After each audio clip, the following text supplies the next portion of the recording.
nothing but Star Wars. Give me the Star Wars. Don't let them end. Bienvenidos, worldwide fans of the planet's hottest entertainment with an edge. Jaime En Fuego here, welcoming you to a special trailer reaction, final trailer, in fact, here on Enfuegotainment. That's right, my namesake program, and hopefully this trailer will bring me some significant joy because my day has been genuinely stressful. Tire blowing out and trying to deal with two tires, actually. One blew out on me, and then the other one made me veer into a curb after the first blowout. So good times, but that's not what we're here to talk about. We're here to talk about the Rise of Skywalker, Episode 9, rounding out the entire Skywalker saga from what they say. Then there's going to be lots of spin-off television and more films, obviously, although no new films really have been announced title-wise or anything. We know we have... I know we have some stuff reaching way back in time. You know, we've got Old Republic stuff, presumably. I'm not sure if that's confirmed yet. I want to say that's the one that, what's their faces, the dudes from Game of Thrones are working on. Obviously, we have The Mandalorian that they're working on. We have the Rogue One prequel with Diego Luna. And I'm very stoked for both of those, as am the Obi-Wan with Return of Ewan McGregor, originally going to be a film and now being expanded into a television series. All of those for Disney+, with the exception of these new, like, spin-off feature, you know, way back in the past, whatever it is. But I have talked far too much already. I am ready to watch this trailer right flippin' now and extremely excited to see what new reveals we are going to have. And it's 2 minutes and 37 seconds, so let's do this shizzle.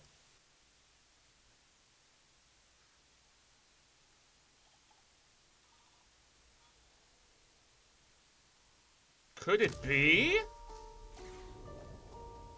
Are they on the moon of Endor?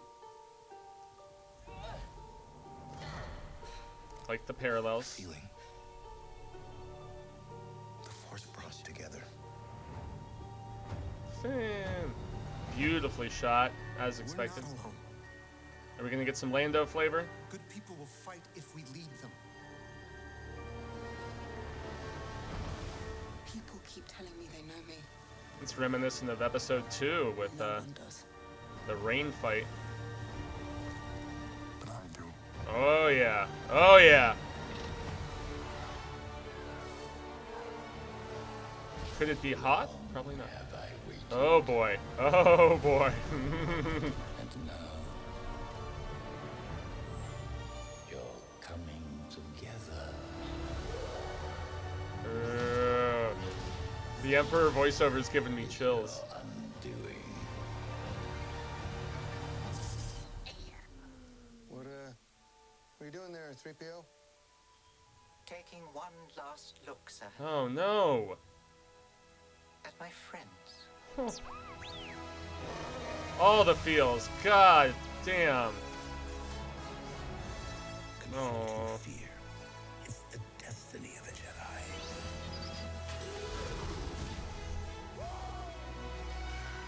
Your destiny. This is getting me very emotional, man. Wow. I don't know what those are, but they look cool. Whoa! They were working together! What's going on?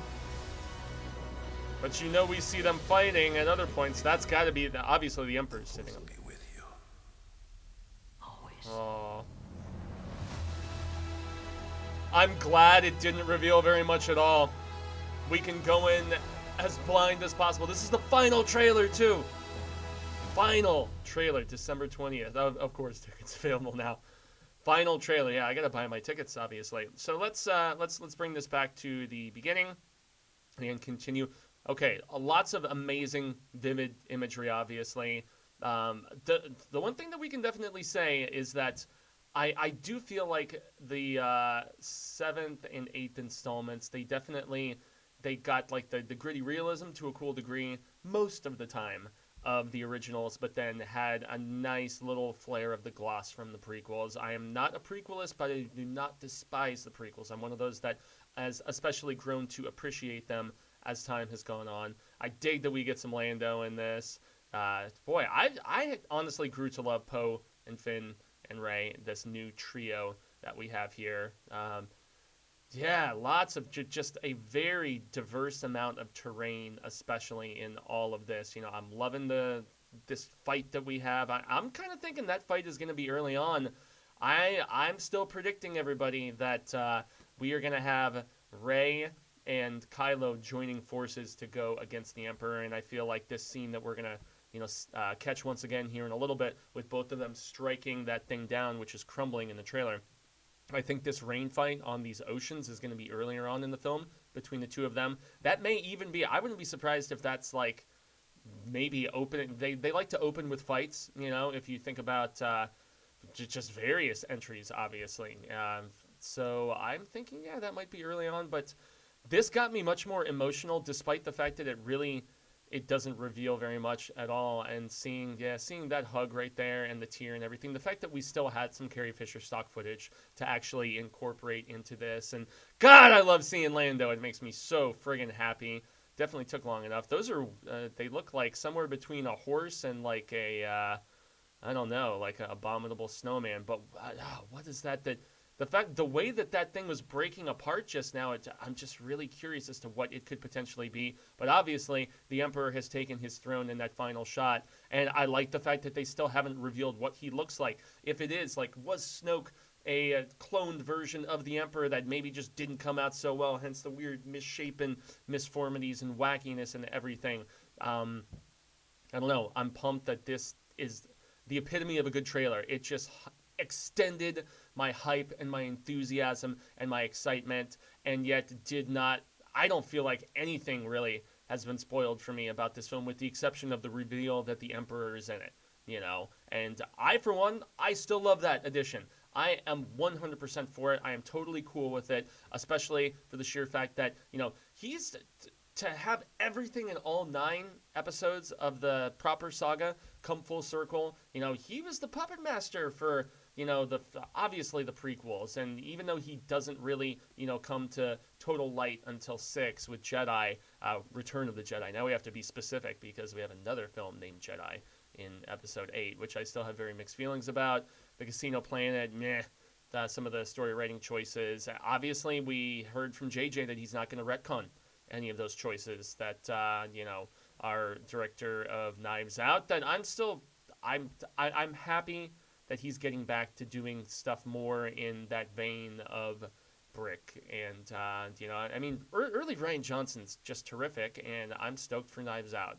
Looper's awesome, obviously, but yeah, I didn't particularly love what he did with Star Wars, and JJ is going to honor some of that stuff, but that doesn't mean that I doubt Rey is a nobody.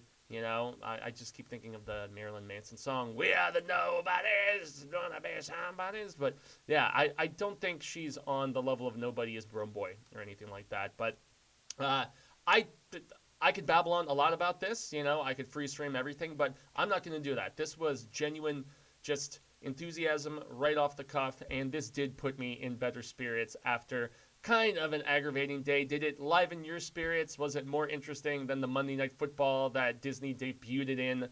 How excited are you for where Star Wars can go after this? And do you really like that? I still wonder what Colin Trevorrow's Episode 9 would have been like had Carrie not passed. Who knows if that script will ever start floating around on the interwebs, but I would really, really like to read it, because I know it was supposed to be Leia-centric, because the second one was Luke-centric, and the first one in this new sequel trilogy was Solo-centric. And so, I guess to quote the Tootsie Pop commercial, the world may never know. So, I have been Jaime En Fuego. You can find me on all social media sectors like Twitter, Instagram, Facebook, and here on YouTube on Enfuegotainment. I've done lots of Star Wars coverage leading up to the December 20th Episode 9 release. That means I got to go buy my tickets like right after I get done filming this. But yes, I have reviewed both of the new novels, which were put out this past year. The one about Dooku, The Jedi Lost, and then also the Master and Apprentice, and the Amidala. So I read all 3 of the new ones, and I'm trying to make some time for like Lords of the Sith and some of those other pivotal novels. I doubt I'll have time for like Thrawn or some of the other stuff, but I've also reviewed all of the prequels. I took a second look at Rogue One, and I'm going to be doing reviews of the original 4 through 6 proper, and revisiting 7, and 8 as we get closer to 9 in a couple months from now. So, but if you want spectacular coverage on YouTube that I am very proud and humbled and happy to be a part of, that would be youtube.com/The Horror Show channel, where we do at least 1 and sometimes 2 fresh episodes every single day about all of the scarific stuff that your sick little hearts could desire. And lastly, usually on Monday evenings, 6 p.m. Pacific, 9 p.m. Eastern, I am humbled and honored to be a part of Show Business on the Willis Screedia YouTube channel.